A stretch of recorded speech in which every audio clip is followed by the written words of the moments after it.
featuring a world-class ballet troupe of friendly, standard-sized Yoshis. Critics who attended the dress rehearsal are already calling it a breathtaking masterpiece of grace and footwork, noting that the performers managed to leap across the stage without accidentally eating the scenery.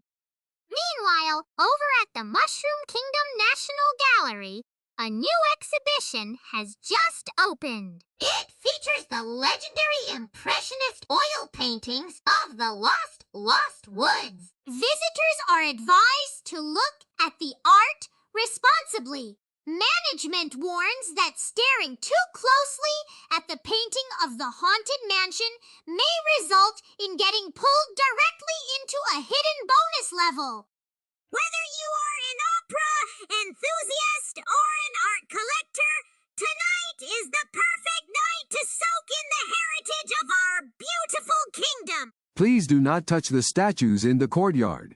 We are still trying to figure out if they are actual works of art or just Tanuki Mario frozen in place from last Tuesday.